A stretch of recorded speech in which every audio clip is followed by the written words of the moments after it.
Welcome to something short and sweet in the Parsha this week, Parshas Terumah. We had a visiting rabbi in Shul just today for Mincha. And after davening, he came over and he said to me, I'm really jealous of your Shul. The enthusiasm with which everyone answers Amen is something very special.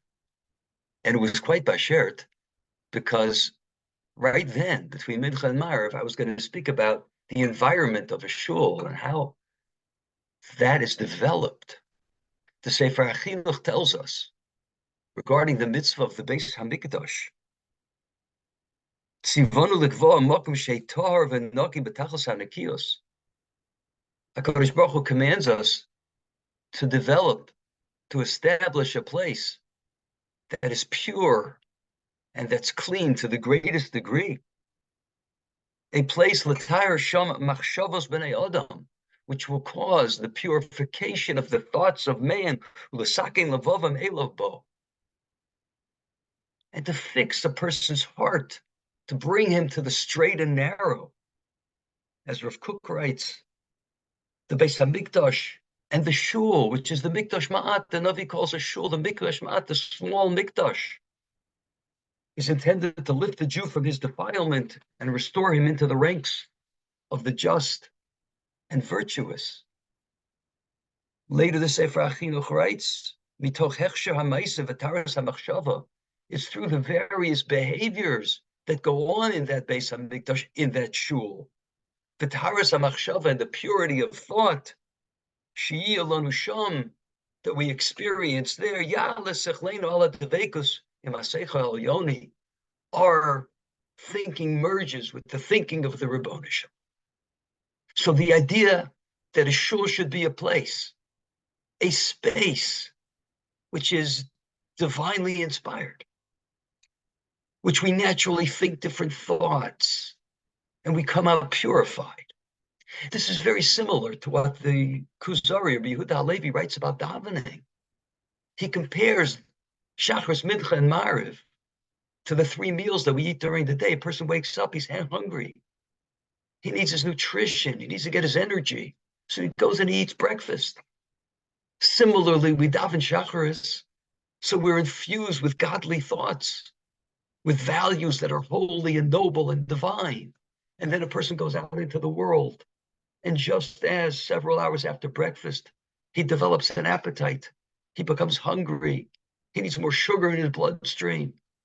So similarly, when the person goes out into the world and he meets all sorts of inimical philosophies, all sorts of negative values, so again, he needs to come back and he needs to get his nutrition. He needs to come and eat lunch. And the same thing after lunch, after Mincha, he needs to daven Ma'ariv several hours later to once again bring himself back to the straight and narrow. And so is the Shul. How is such a place constructed? How is a Shul an area where we just feel different, where we have different thinking?